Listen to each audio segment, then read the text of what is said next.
Hello friends, I Sabir Pathan welcome to this video lecture. तो बेटा આપણે ચેપ્ટર નંબર 1 ભણી રહ્યા છીએ અને આજનો લેક્ચર છે 13th મો લેક્ચર છે। ઓકે, 13મો લેક્ચર છે। આની પહેલા ટોટલ આપણે 12 લેક્ચર લઈ લીધા છે, બરાબર, ચેપ્ટર નંબર 1 ના। અને હવે આપણે બેટા ચેપ્ટર નંબર 1 ના લાસ્ટ સ્ટેપ ઉપર આવી ગયા છીએ। લાસ્ટ 2-3 લેક્ચરમાં આ ચેપ્ટર પૂરું થઈ જશે। ઓકે, તો ચાલો આજનો ટોપિક છે, આજે આપણે ભણવાના છીએ પાવર સેટ। ગુજરાતીમાં શું કહેવાય એને? ઘાતગણ કહેવાય। શું કહેવાય બેટા? ઘાતગણ। ઓકે, તો હવે તમને ક્વેશ્ચન થાય કે sir what is power set? તો પહેલાં બેટા હું તમને એક્ઝામ્પલથી સમજાવું અને પછી આપણે ડેફિનેશન આપીએ। તો સપોઝ સેટ એ છે 1,2। ઓકે, તો આ જે સેટ છે આ જે સેટ એ છે બેટા, એના સબસેટ કયા કયા થાય? તો આપણે લાસ્ટ લેક્ચરમાં ડિસ્કસ કરી દીધું છે। આ સેટ 1 છે, સેટ 2 છે, સેટ 1,2 છે અને એક નલ સેટ। 4 સબસેટ થયા સેટના। તો બેટા આપણે એવો સેટ બનાવીએ કે જેમાં આ જે સબસેટ છે ને, સબસેટ એ બિહેવ લાઈક અ એલિમેન્ટ, એ એલિમેન્ટ તરીકે આવે એવો સેટ આપણે બનાવીએ। તો આ જે સેટ છે એને શું કહેવાય બેટા? પાવર સેટ ઓફ એ। અને એની સાઇન શું છે બેટા? પી ઓફ એ। ઓકે, એટલે કોઈ પણ સેટનો પાવર સેટ એટલે શું બેટા? તો એના જેટલા પણ સબસેટ પોસિબલ હોય એ દરેક સબસેટને એલિમેન્ટ તરીકે લઈ। જો આ પાછો 12 કર્લી બ્રેકેટ છે, આ બધા શું થઈ ગયા? એલિમેન્ટ થઈ ગયા। એટલે કોઈ પણ સેટના સબસેટને એલિમેન્ટ તરીકે લઈ બનાવેલો સેટ એને શું કહેવાય? પાવર સેટ કહેવાય। અને it is denoted by P of A. જો એ હોય તો, અને બી હોય તો પી ઓફ બી, અને સી હોય તો પી ઓફ સી। ઓકે, તો પાવર સેટની ડેફિનેશન શું થઈ ગઈ? તો પાવર સેટની ડેફિનેશન થઈ ગઈ a set of all subset including null set and itself। Okay, કે એવો સેટ કે જે સેટ હોય એના જેટલા પણ પોસિબલ સબસેટ હોય, ઇન્ક્લુડિંગ એટલે એમાં શું આવી ગયું? નલ સેટે આવી ગયો અને ઇટ સેલ્ફ એટલે ખુદ પણ આવી ગયું। એની મદદથી બનાવેલા સેટને પાવર સેટ કહેવાય। એક હજી એક એક્ઝામ્પલથી સમજાવું કે સપોઝ સેટ બી છે બેટા 1,2,3। તો બેટા આના કેટલા સબસેટ પોસિબલ થાય? તો લાસ્ટ લેક્ચરમાં આપણે જોયું હતું ધેર આર 3 એલિમેન્ટ્સ, એટલે 2⁻³ કેટલા થાય? 8। એટલે એના 8 સબસેટ આવે। કયા કયા આવે? તો એ આપી દઈએ પહેલાં 1, 2, 3, ધેન 1,2, 2,3, 1,3, 1, 2, 3 અને નલ સેટ। જો ટોટલ 8 સબસેટ થઈ ગયા, 1, 2, 3, 4, 5, 6, 7, 8। તો હવે આ દરેકને બેટા, દરેક જે સેટ છે ઇન્ડિવિજ્યુઅલી, એ દરેક સેટને એલિમેન્ટ તરીકે લઈ બનાવેલો સેટ। એટલે હવે જો અહીંયા 12 મેં કર્લી બ્રેકેટ આપી દીધું, એટલે એનો મતલબ એમ થઈ ગયો કે આ જેટલા સેટ છે ને, હવે બિહેવ લાઈક અ એલિમેન્ટ। તો હવે આ જે સેટ બન્યો એ સેટને શું કહેવાય?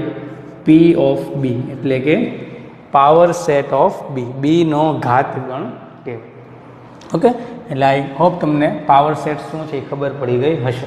હવે બીજી વસ્તુ એક અહીંયાથી શીખવા મળી કે number of element in power set શું આવે બેટા?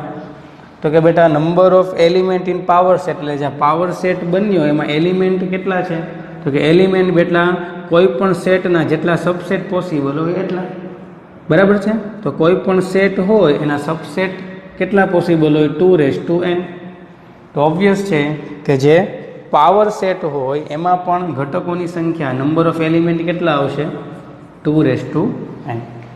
ઓકે, એટલે સપોઝ બેટા કોઈ સેટ એક્સ છે, એમાં એ બી સી અને ડી 4 એલિમેન્ટ છે, અને તમને એમ કહે કે number of P of x. જો આ શું છે? Number of P of x. P of x એટલે શું બેટા? પાવર સેટ ઓફ એક્સ, અને એનો પાછો કાર્ડિનલ નંબર. તો આ જે પાવર સેટ ઓફ એક્સ છે બેટા, એમાં કેટલા એલિમેન્ટ આવે? તો એક્સના જેટલા સબસેટ પોસિબલ હોય એટલા. તો એક્સના કેટલા સબસેટ પોસિબલ છે? 2n. અહીંયા n કેટલો છે? 1 2 3 4, એટલે આ થઈ ગયો 2 એટલે આ થઈ ગયો 60. એટલે એનો મતલબ એમ થઈ ગયો કે જે પાવર સેટ છે એક્સનો, પાવર સેટ ઓફ એક્સ, એનો કાર્ડિનલ નંબર અથવા એમાં એલિમેન્ટની સંખ્યા કેટલી છે? Number of element 16. ઓકે, એટલે આઈ હોપ તમને બેટા પાવર સેટ સમજમાં આવી ગયો હશે. શું છે બેટા પાવર સેટ? કે એવો સેટ છે કે જે કોની મદદથી બનાવેલો હોય? સબસેટની મદદથી બનાવેલો, જેમાં નલ સેટ પણ આવી જાય અને પોતે પણ આવી જાય. અને એનો સંકેત શું છે? પી ઓફ, જો સેટ એ હોય તો પી ઓફ એ, બી હોય તો પી ઓફ બી, અને સી હોય તો પી ઓફ સી. અને કોઈ પણ પાવર સેટ હોય બેટા, એનો કાર્ડિનલ નંબર શું થાય? તો 2n. ઓકે, સબસેટ જેટલા પોસિબલ હોય એટલા જ એનો કાર્ડિનલ નંબર હોય, એલિમેન્ટની સંખ્યા હોય. ઓકે, તો આઈ હોપ તમને આ પાવર સેટ સમજમાં આવી ગયું હશે. ચાલો આગળ વધીએ અહીંયાથી. નેક્સ્ટ આપણે બેટા થોડા સ્ટેટમેન્ટ લેવાના છે. ક્વેશ્ચન છે આપણો આ રીતે: in each of the following determine whether the statement is true or false. First is, if x belongs to A and capital A belongs to B, then x belongs to B. Second one is, if A subset B and B belongs to C, then A belongs to C. Third is, if A subset B and B subset C, then A subset C.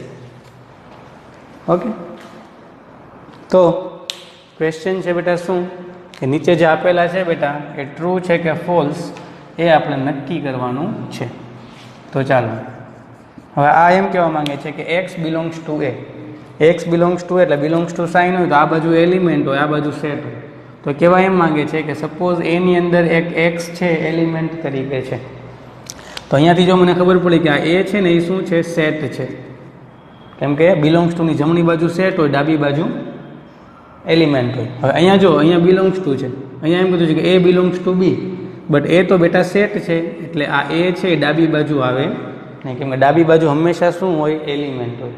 એટલે પહેલાં તો આ સાઇનમાં જ mistake છે, બરાબર છે. એટલે એનો મતલબ એમ થઈ ગયો કે આ જે સ્ટેટમેન્ટ છે એ કેવું છે?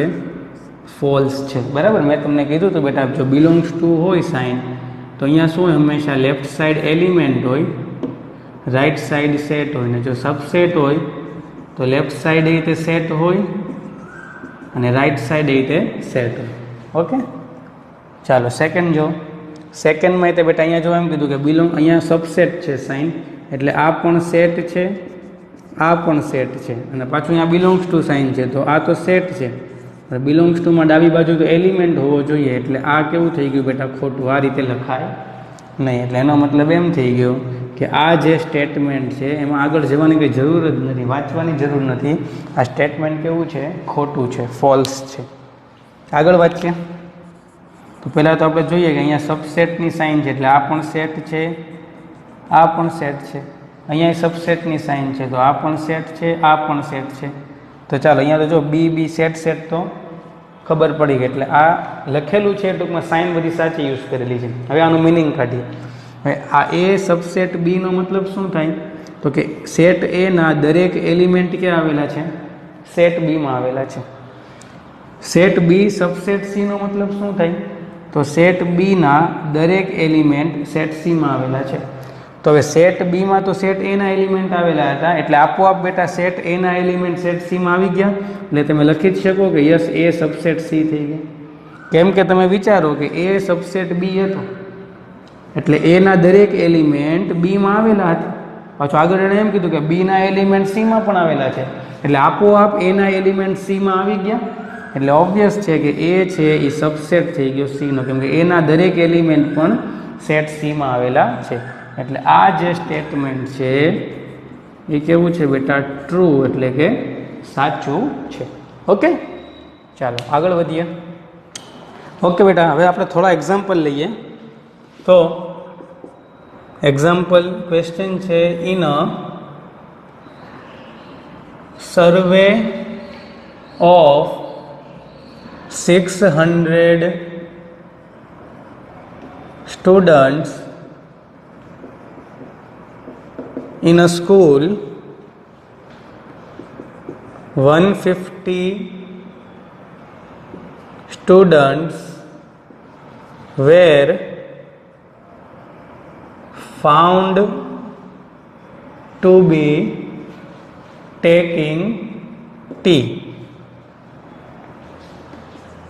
and 225 मतलब 225 taking coffee. 100 were taking both tea and coffee. Find how many students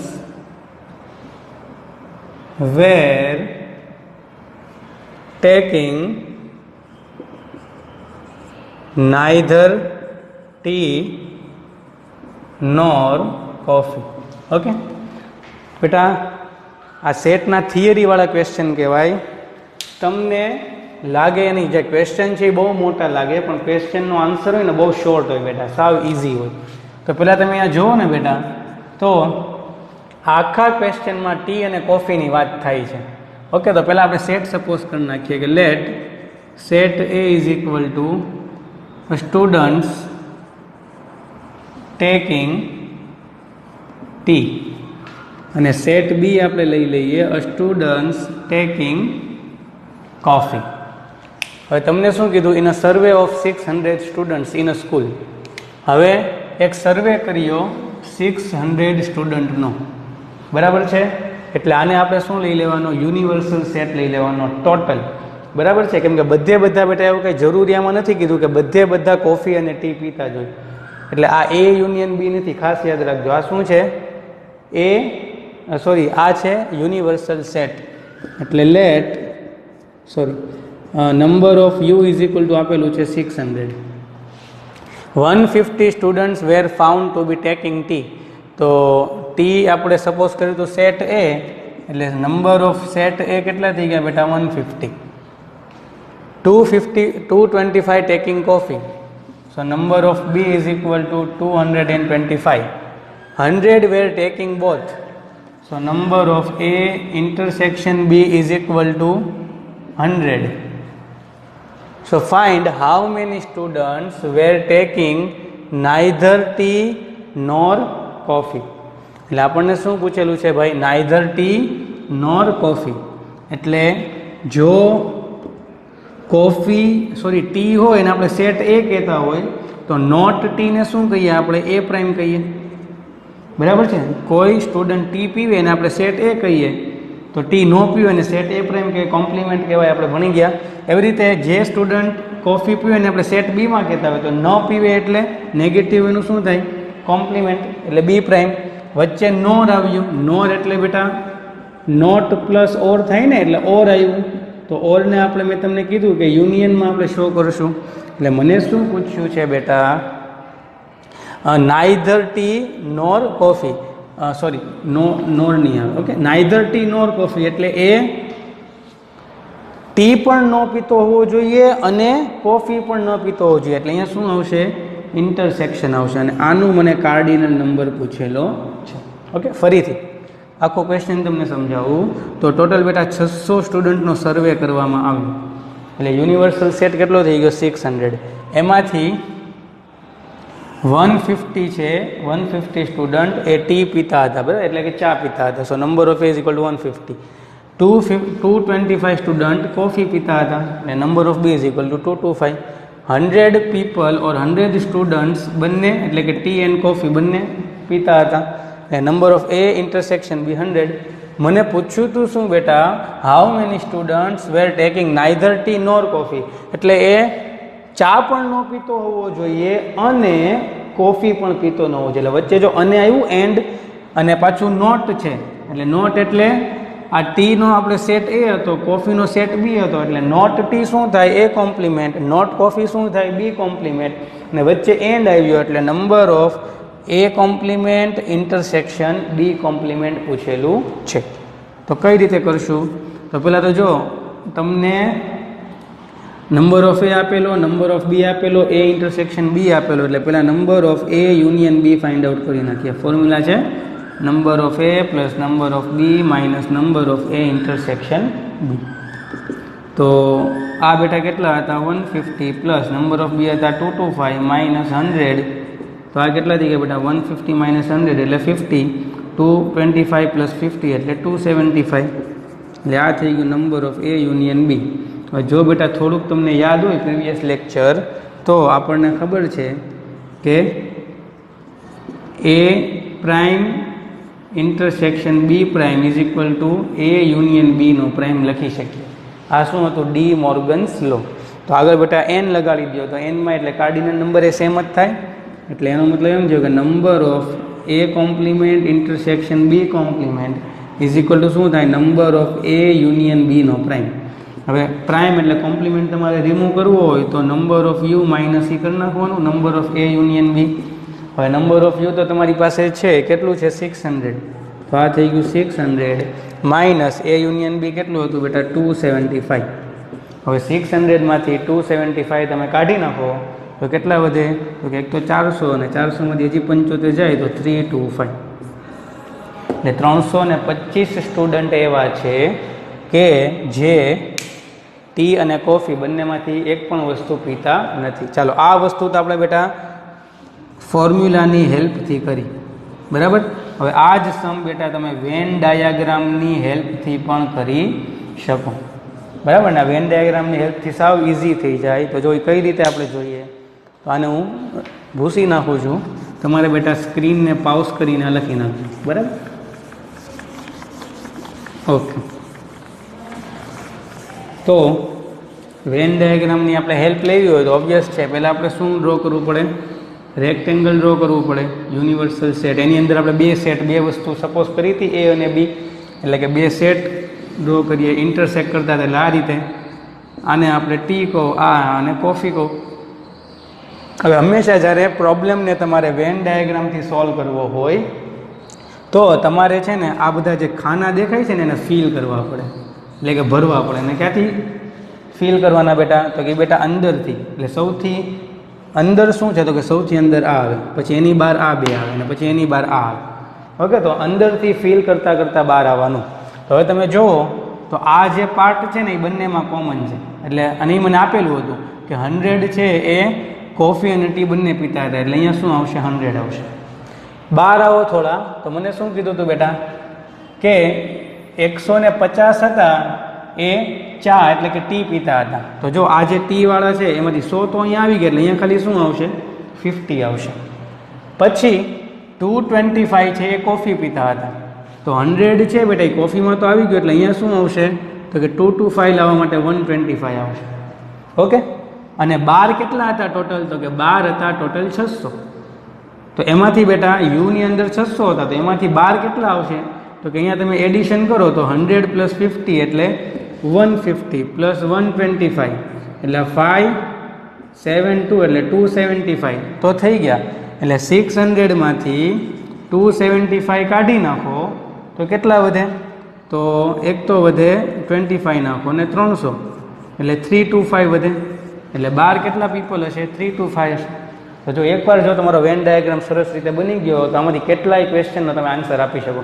suppose આ જ ક્વેશ્ચનનો આન્સર આપવો હોય તો પહેલાં તો એમ કીધું કે કેટલા લોકો એવા છે, how many students are taking neither tea nor coffee. તો ભાઈ ટી અને કોફી જે ડાયાગ્રામ છે એની બહાર કેટલા આવે છે? 3 to 5. તો આન્સર આનો આવશે 3 to 5. ઓકે. સપોઝ મને એમ કીધું હોત કે એવા કેટલા સ્ટુડન્ટ છે કે જે ફક્ત ચા પીવે છે, ટી પીવે છે, તો એ 50. સપોઝ મને એમ પૂછ્યું હોત કે એવા કેટલા સ્ટુડન્ટ છે કે જે ઓનલી કોફી ડ્રિંક કરે છે, કોફી પીવે છે, તો એ હતા 125. તો તમે જુઓ બેટા, વેન ડાયાગ્રામની હેલ્પથી તમારો ક્વેશ્ચન છે એ કેવો ઇઝીલી સોલ્વ થઈ જાય છે. ઓકે. એટલે મોસ્ટ ઓફલી બેટા જ્યારે આવા મોટા ક્વેશ્ચન હોય ત્યારે આપણે હંમેશા વેન ડાયાગ્રામની હેલ્પથી તે ક્વેશ્ચનને સોલ્વ કરવાની ટ્રાય કરવાની. ઓકે. ચાલો નેક્સ્ટ એક્ઝામ્પલ જોઈએ. Now next example is in a group of students 100 students know Hindi, 50 know English and 25 know both. Each of the students know either Hindi or English. So, how many students are there in a group? Okay. Suppose આ જ question છે બેટા એ મારે van ડાયાગ્રામની હેલ્પથી solve કરવો છે. તો ચાલો વેન ડાયાગ્રામ ડ્રો કરવા માટે પહેલાં આપણે રેક્ટેંગલ ડ્રો કરી નાખ્યું. એની અંદર આપણે બે સેટ છે એ ઇન્ટરસેક્ટ કરે છે. તો કે આ બોથ જેવો વર્ડ આવે છે એટલે ઇન્ટરસેક્ટ કરે છે. હવે આપણે ક્વેશ્ચન વાંચીએ. In a group of students 100 students know Hindi, 50 know English. Okay. અહીંયા બેટા એક હિન્દી આપી દઉં છું, અહીંયા હું ઇંગ્લિશ સેટનું નામ આપી દઉં છું. અને પછી મેં તમને હંમેશા કીધું કે વેન ડાયાગ્રામની હેલ્પથી જો તમારે સોલ્વ કરવો હોય ક્વેશ્ચનને તો હંમેશા બેટા તમારે જે નંબર છે આ જે બધા આ સ્પેસ દેખાય છે અંદરથી ફિલ કરતાં કરતાં બહાર આવવાની. તો પહેલાં બેટા આ ખાનું ફિલ કરવાનું, પછી આ અને ધેન બાર. તો અહીંયા શું આવશે? તો કે હિન્દી અને ઇંગ્લિશ બંને છે, આ બોથ છે, બરાબર, બંનેનું ઇન્ટરસેક્શન છે. તો જો તમે 25 નો both each of the students. Okay. એટલે 25 નો both each of the students નો આઈધર હિન્દી ઓર ઇંગ્લિશ. એટલે 25 છે અહીંયા આવશે, બંનેમાં કોમન છે. પછી એમ કીધું કે હિન્દી છે એ કેટલા લોકો બોલે છે? 100 સ્ટુડન્ટ્સ નો હિન્દી. એટલે અહીંયા જો 25 આવી ગયા એટલે બાર કેટલા આવશે? 75. ટોટલ 100 કરવાનું હોય એટલે. પછી એમ કીધું કે 50 નો ઇંગ્લિશ. તો 50 નો ઇંગ્લિશ બેટા, તો ઇંગ્લિશમાં જો 25 આવી ગયા એટલે બાર કેટલા આવશે? 25. તો મને જો આ વેન ડાયાગ્રામ કમ્પ્લીટ થઈ ગયો. મને પૂછ્યું હતું શું? તો મને પૂછ્યું હતું how many students are there in a group. તો ટોટલ કેટલા સ્ટુડન્ટ છે? તો આ બધાનું એડિશન કરી નાખો. એટલે 75 + 25 + 25 50. એટલે આ થઈ ગયો 125. એટલે ટોટલ નંબર ઓફ સ્ટુડન્ટ કેટલા હશે? એટલે રિક્વાયર્ડ આન્સર આવ્યો 125. ઓકે. આમાં ને એમાં બેટા હજી એક ક્વેશ્ચન પૂછી શકે આ રીતે કે ઓનલી એવા સ્ટુડન્ટ કેવા કે જે ફક્ત હિન્દી બોલે છે અથવા હિન્દી જાણે છે, તો 75. અને એક ક્વેશ્ચન આવો પૂછાઈ શકે કે એવા કેટલા સ્ટુડન્ટ કે જે ઓનલી ઇંગ્લિશ જાણે છે, only know English not Hindi, તો 25. બરાબર છે. તો વેન ડાયાગ્રામથી તમે ઇઝીલી ક્વેશ્ચનને સોલ્વ કરી શકો છો. બટ એના માટે બેટા તમારે એક આ જે ફીલ કરવાનું હોય, જે ભરવાનું હોય એ આવડવું જોઈએ. ને હંમેશા અંદરથી, એટલે કે જો બે સેટ હોય તો બે સેટના ઇન્ટરસેક્શનથી ભરવાની સ્ટાર્ટ કરવાનું, અને જો 3 સેટ હોય તો 3 સેટના ઇન્ટરસેક્શનથી ભરવાનું સ્ટાર્ટ કરવાનું. બરાબર બેટા. લાસ્ટ પ્રીવિયસ લેક્ચરમાં અને એની પહેલાંના લેક્ચરમાં પણ હું કહું છું કે આઈઆઈટી સેટ થિયરી કરીને પ્લેલિસ્ટમાં બેટા આખું પ્લેલિસ્ટ છે. ટોટલ ઘણા બધા વિડીયોઝ છે એમાં. તેમાં બેટા આવા વેન ડાયાગ્રામની હેલ્પથી ક્વેશ્ચનને કઈ રીતે સોલ્વ કરી શકાય, જે કોમ્પ્લેક્સ મોટા મોટા ક્વેશ્ચન હોય એમાં બેટા મેં ઘણા ક્વેશ્ચન સોલ્વ કરેલા છે, તો ત્યાં જઈને તમે જોઈ શકો છો. ઓકે, ચાલો આગળ વધીએ. નેક્સ્ટ એક્ઝામ્પલ ઇઝ, અને આ છે બેટા એ લાસ્ટ ક્વેશ્ચન છે આજનો. ઓબ્વિયસ છે, લાસ્ટ છે એટલે થોડો આપણે ટિપિકલ લઈએ. તો in a survey of 60 people, it was found that 25 people read newspaper H, 26 read newspaper T, 26 again 26 read newspaper I, 9 read both H and I, 11 read both H and T, and 8 read both T and I, 3 read all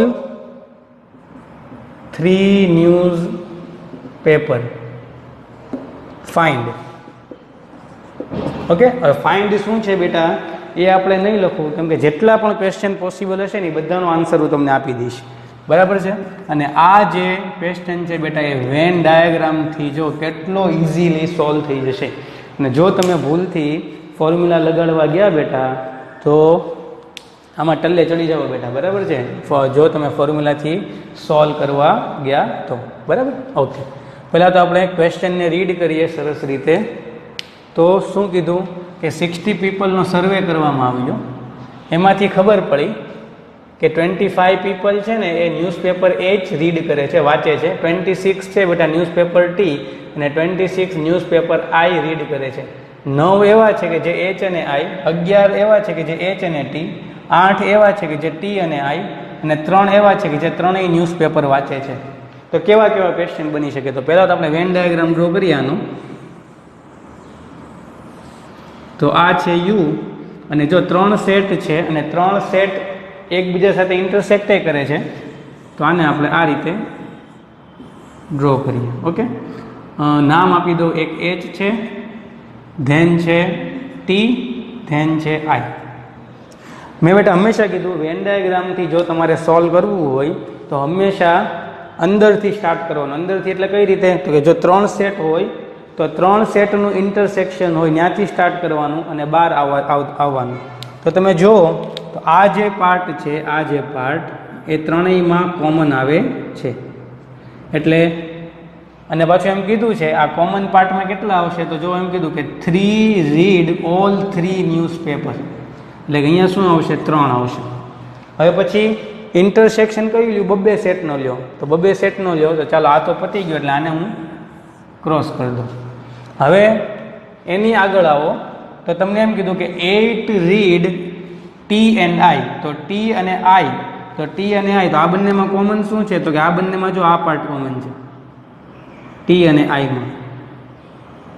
હવે T અને I માં આ part common છે, એમાંથી 3 તો આવી ગયા. બરાબર છે. અને એવા કેટલા હતા? તો કે 8 હતા. તો 8 માંથી 3 તો આવી ગયા એટલે અહીંયા શું વધે? ખાલી 5 વધે. હવે બેટા હું શું લઉં છું? H અને T નું લઉં છું. તો H અને T નો પાર્ટ કયો કોમન આવે? તો કે આ આવે. એમાંથી જો 3 તો આવી જ ગયા છે. તો હવે H અને T માં કેટલા હતા? 11 હતા. તો એમાં 3 આવી ગયા એટલે અહીંયા કેટલા આવશે? તો કે 11 - 3. તો 11 - 3 એટલે કેટલા આવે? 8. ઓકે, પછી એક આ પાર્ટ કયો છે? તો કે આ પાર્ટ છે H અને I માં જે કોમન આવે છે. તો H અને I માં કેટલા હતા બેટા? 9 જણા. બરાબર, 9 પીપલ. એમાંથી 3 તો અહીંયા યુઝ થઈ ગયા એટલે અહીંયા કેટલા આવશે? 6 આવશે. ચાલો આ પતી ગયું. હવે આગળ વધો. તો 26 રીડ ન્યૂઝપેપર I. તો I છે બેટા એમાં 26 આવવા જોઈએ. આવી ગયા કેટલા? તો જો 6 + 3 9, 9 + 5 14. 14 આવી ગયા એટલે 26 માંથી 14 ને તમે સબટ્રેક્ટ કરો એટલે કેટલા વધે? 12 વધે એટલે અહીંયા કેટલા આવશે? 12 આવશે. ઓકે, હજી આગળ વાંચો તો 26 રીડ ન્યૂઝપેપર ટી, એટલે ન્યૂઝપેપર ટી છે એમાં એના રીડર કેટલા હતા? 26. તો ટી છે આ, તો ટીમાં જો 8, 3 અને 5 આવી ગયા, એટલે 5 + 3 8, 8, 8 16. તો 16 તો આવી ગયા હતા, ટોટલ 26, એટલે 10 વધ્યા તો એ 10 અહીંયા આવશે. અને એચમાં બેટા કેટલા હતા? તો એચમાં હતા 25. તો 25, તો એમાં જો એચમાં બેટા આ 6, 3 ને 8 તો આવી ગયા, તો 8 + 3 11, 11 + 6 17. તો 17 એટલે 25 માંથી 17 છે એટલે વધે કેટલા? 8. તો 8 પીપલ અહીંયા આવશે. ઓકે, સર્વે કેટલાનો કર્યો તો બેટા? 60 પીપલનો. આ બધાનું એડિશન કરો તો પેલા 12નું કરું તો જો 12 + 8 20, 20 + 8 30, પ્લસ અંદરનું કરો તો 6 + 5 11, 11 + 8 19, પ્લસ અંદર કેટલા હતા? 3. એટલે આ કેટલા થઈ ગયા? 19 + 3 બેટા 22, 30 એટલે આ થઈ ગયા 52. ટોટલ હતા 60, એટલે 12 કેટલા આવશે? 8 આવશે. એટલે આ જે ક્વેશ્ચન હતો બેટા, આ ક્વેશ્ચનનો મેં વેન ડાયાગ્રામ ડ્રો કર્યો. ઓકે, અને હવે જો કેવા કેવા ક્વેશ્ચન પૂછાઈ શકે, તો એક ક્વેશ્ચન તો બેટા આ જ પૂછાય કે એવા કેટલા પીપલ છે જે કે એક પણ ન્યૂઝપેપર રીડ નથી કરતા? તો 8. પછી એક ક્વેશ્ચન એવો પૂછાઈ શકે કે એવા કેટલા રીડર છે કે જે ઓનલી એચ ન્યૂઝપેપર રીડ કરે છે, ટી અને આઈ નહીં? તો એવા કેટલા છે? 8. એક ક્વેશ્ચન એવો પણ પૂછાઈ શકે કે એવા કેટલા રીડર છે કે જે ઓનલી ટી ન્યૂઝપેપર રીડ કરે છે, એચ અને આઈ નહીં? એનો આન્સર આવશે 10. એક ક્વેશ્ચન એવો પણ પૂછાઈ શકે કે એવા કેટલા રીડર છે કે જે ઓનલી આઈ ન્યૂઝપેપર રીડ કરે છે, એચ અને ટી નહીં? તો એનો આન્સર શું આવશે? 12.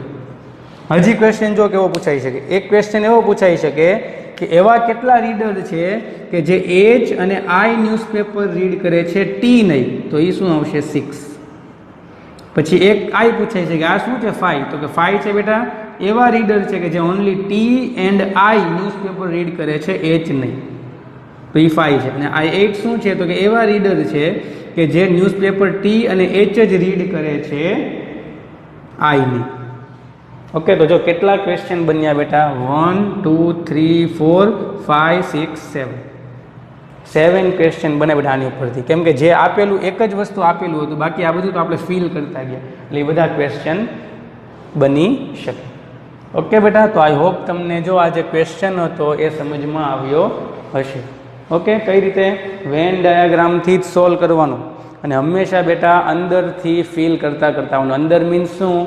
તો બેટા જો 3 સેટ હોય તો 3 સેટના ઇન્ટરસેક્શનનો જે પાર્ટ હોય એ પાર્ટ ફિલ કરવાનો, પછી 2 સેટના ઇન્ટરસેક્શનનો પાર્ટ ફિલ કરવાનો, પછી સિંગલ સેટમાં આવી જવાનું, અને પછી સાવ બહાર આવી જવાનું.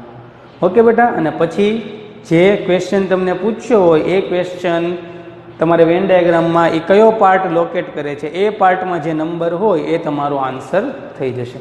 એટલે મિનિમમ બેટા આ જે ક્વેશ્ચન છે એ 2 થી 3 વાર તમે જુઓ, બરાબર છે, સમજાઈ જાય પછી જાતે ટ્રાય કરો અને પછી આન્સરને મેચ કરો. ઓકે, તો તમને જો આન્સર જો તમારો મેચ થઈ ગયો તો માની લેવાનું કે યસ તમને સમજાઈ ગયું છે. 1 વાર 2 વાર 3 વાર જોવાથી જો તમને ક્વેશ્ચન ન સમજાય, કોમેન્ટ બોક્સમાં બેટા કોમેન્ટ કરી દેજો. નેક્સ્ટ લેક્ચરમાં આ ક્વેશ્ચન ફરીથી હું સમજાવી દઈશ. ઓકે, તો ચાલો આજનો લેક્ચર આપણે અહીંયા પૂરો કરીએ છીએ. નેક્સ્ટ લેક્ચરમાં નેક્સ્ટ કન્ટેન્ટ જોશું. Thank you.